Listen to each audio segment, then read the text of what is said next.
Hello students, welcome to our channel solution pharmacy. तो जैसा आप जानते हैं हम लोग मेडिसिनल केमिस्ट्री का यूनिट 4 स्टार्ट कर चुके हैं। हमारा अगला टॉपिक जो पढ़ने का है वो है सार ऑफ एंटी फंगल एजेंट्स।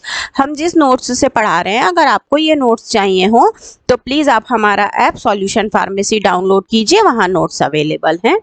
तो सार ऑफ एंटी फंगल एजेंट्स देखते हैं हम लोग आज। सबसे पहले इसमें फर्स्ट जो हमारे पास रिंग का टाइप होता है दैट इज अजोल। अजोल मतलब नाइट्रोजन वाली रिंग्स है ना। तो इसमें दो प्रकार के होते हैं, एक होता है ट्रायाजोल से भी ड्रग बनता है, दूसरा इमिडाजोल से भी ड्रग बनता है। तो इमिडाजोल में हमारे पास 2 एन होते हैं और ट्रायाजोल में 3 समझ में आ रहा है नाम से ही, है ना। तो ये ट्रायाजोल या इमिडाजोल मतलब ओवरऑल अजोल्स जो हैं ये एक सिंथेटिक एंटीमाइकोटिक एजेंट होते हैं जिनका बहुत बड़ा broad spectrum anti fungal activity का ग्रुप होता है। अगर अपन बेसिक इमिडाजोल की बात करें या तो फिर हम लोग 1 to 4 ट्राइअजोल की बात करें तो ये दोनों में जो अजोलिक रिंग है यानी कि अजोल नाइट्रोजन वाला जो पोर्शन है that is essential for anti fungal activity. जो हमारा इमिडाजोल होता है उसका 3rd वाला नाइट्रोजन और ट्रायाजोल का 4th वाला जो नाइट्रोजन है, यानी कि आप इमिडाजोल की रिंग पर ध्यान दीजिए तो इमिडाजोल की रिंग पर आप देखेंगे तो ये वाला नाइट्रोजन जिसको हम ग्रीन कलर से कर रहे हैं, और ट्रायाजोल पर ये वाला नाइट्रोजन जिसको अगेन हमने ग्रीन कलर से हाईलाइट किया है, ये दोनों जो होते हैं ये जुड़ते हैं, बाइंड होते हैं P450 आयरन कॉम्प्लेक्स के साथ। P450 आयरन कॉम्प्लेक्स से बाइंड होने के बाद ही ये अपनी एक्टिविटी प्रोवाइड करते हैं। तो जो ज़्यादा एक्टिव हमारे ड्रग होते हैं एंटी फंगल कैटेगरी के, उसमें 2 या 3 एरोमेटिक रिंग होती है और साथ में कम से कम किसी भी एक रिंग पर एक हैलोजन या तो कोई दूसरा नॉन पोलर ग्रुप होता है। तो मिनिमम रिक्वायरमेंट्स अगर आप देखें स्टूडेंट्स तो 2 या 3 एरोमेटिक रिंग जिसमें से कम एक के पास हैलोजन होना चाहिए। एक इसका अगर अपन एग्जाम्पल कंसीडर करें तो एग्जाम्पल होता है हमारा इकोनाजोल। इसमें आप देखिए 1 एरोमेटिक रिंग, 2 एरोमेटिक रिंग और 3 एरोमेटिक रिंग, ठीक।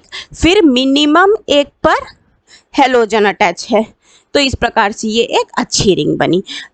अब मान लीजिए हम लोग हेलोजन को स्पेसिफाई करते जाएं। हेलोजन में अगर हम फ्लोरीन यूज करते हैं तो वो ड्रग मोस्ट एक्टिव एजोल बनाएगी।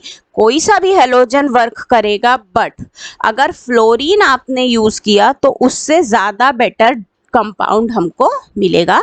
ये देखिए यहाँ पर भी हमारे पास 3 रिंग्स हैं, 1 2 3, और यहाँ पर हमने फ्लोरीन को रखा है हेलोजन में।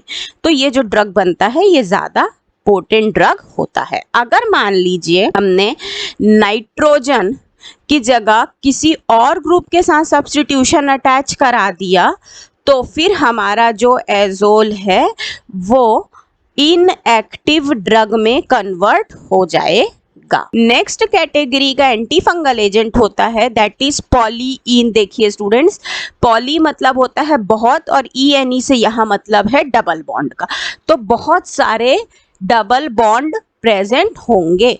तो पॉलीइन के अंदर जो स्ट्रक्चर आता है वो बड़े साइज के लैक्टोन के रिंग होते हैं जिसमें 4 to 7 अनसब्स्टिट्यूटेड कॉन्जुगेटेड डबल बॉन्ड होते हैं। मतलब 2 3 नहीं 4, कम से कम 4, 4 to 7 अनसब्स्टिट्यूटेड मतलब उस बॉन्ड पे कुछ भी आप नहीं लगाएंगे, वो वैसे के वैसे क्लीन डबल बॉन्ड्स ही रहेंगे।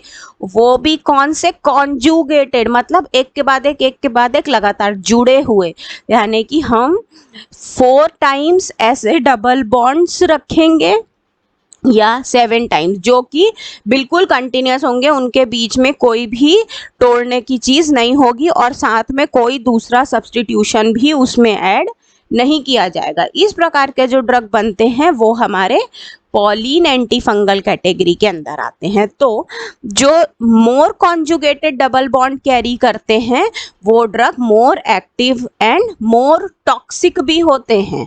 अगर आपने बहुत सारे कॉन्जुगेट डबल बॉन्ड रखे हैं तो आपका ड्रग एक्टिव भी ज़्यादा होगा और टॉक्सिक भी ज़्यादा होगा। जैसे आप देखिए तो हमारे पास दो ड्रग हैं, एम्फोटेरिसिन बी और नायास्टैटिन। तो एम्फोटेरिसिन बी में हमारे पास 7 कॉन्जुगेटेड डबल बॉन्ड है और नायास्टैटिन में 6 कॉन्जुगेटेड डबल बॉन्ड है। तो एम्फोटेरिसिन बी जो है वो ज़्यादा एक्टिव भी होगा, ज़्यादा टॉक्सिक भी होगा। ठीक है, इसमें जो डबल बॉन्ड वाला पोर्शन होता है स्टूडेंट वो आपका हाइड्रोफोबिक एंड होता है। हमेशा याद रखिएगा कि जो कॉन्जुगेटेड सिस्टम है वो ट्रांस फॉर्म में आएगा, सिस में नहीं आना चाहिए, ट्रांस में आना चाहिए। इस कंडीशन में हमारा जो ड्रग बनता है वो लिपोफिलिक बनता है और साथ में जो पोर्शन डबल बॉन्ड कैरी नहीं करता है वो लेस रिजिड हाइड्रोफिलिक पोर्शन बन जाता है। यानी ये ऊपर वाला पोर्शन जो है वो लेस कम कठोर हाइड्रोफिलिक होता है। हाइड्रोफिलिक होता है बट बहुत ज़्यादा रिजिड स्ट्रक्चर नहीं होता, इजीली ब्रेकेबल स्ट्रक्चर होता है। ठीक है, तो अगर आपने अगेन डबल बॉन्ड्स बढ़ाए, 7 को 8 डबल बॉन्ड्स कर दिए तो टॉक्सिसिटी भी बढ़ेगी और एक्टिविटी भी बढ़ेगी।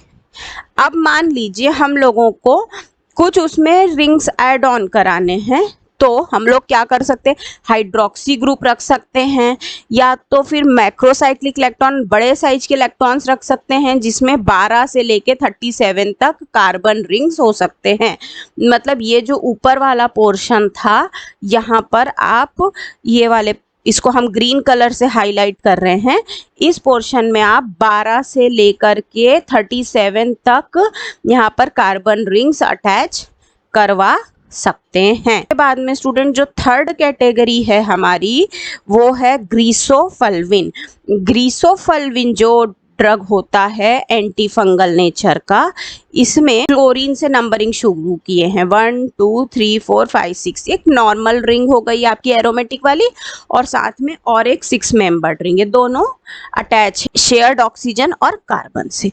उनका जो ड्रग है ग्रीसोफल्विन कैटेगरी के जो ड्रग हैं उनका जो डी एन एंशियोमर होता है वो ज़्यादा एक्टिव होता है और एन वाला इनएक्टिव होता है।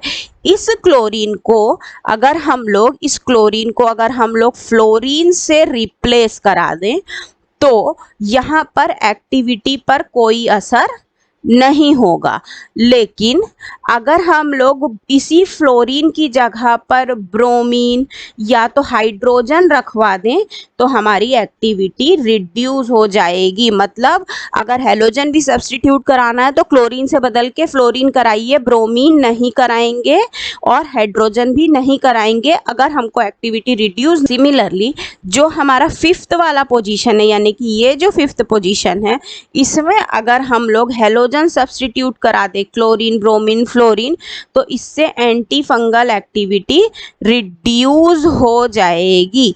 ऐसे ही अगर हम लोग मिथॉक्सी ग्रुप यानी कि ये जो 6th नंबर पे मिथॉक्सी ग्रुप प्रेजेंट है, ये 6th नंबर वाला मिथॉक्सी ग्रुप प्रेजेंट है, इसको हम लोग अगर प्रोपॉक्सी ब्यूटॉक्सी से रिप्लेस करवा दें तो एंटी फंगल एक्टिविटी बढ़ जाएगी, इंक्रीज हो जाएगी। मान लो OCH3 है, उसकी जगह आपने OC की जगह C3 लगा दिया, C की जगह C4 लगा दिया, तो वो केस में एंटी फंगल एक्टिविटी जो है वो इंक्रीज हो जाएगी।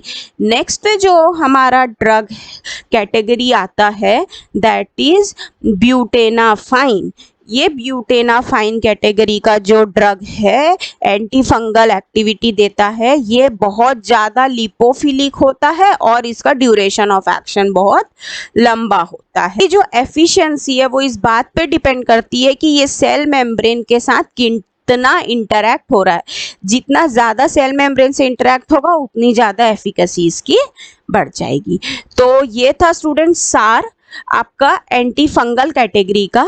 इसी से रिलेटेड इंपॉर्टेंट ड्रग्स कुछ हैं हमारे सिलेबस में, उनको हम नेक्स्ट क्लास में देखेंगे। आई होप आपको ये कंटेंट समझ में आया होगा। अगर आपको ये नोट्स चाहिए हो तो प्लीज़ आप हमारा ऐप सॉल्यूशन फार्मेसी डाउनलोड कीजिए, वहाँ नोट्स अवेलेबल हैं। Till then, thank you so much.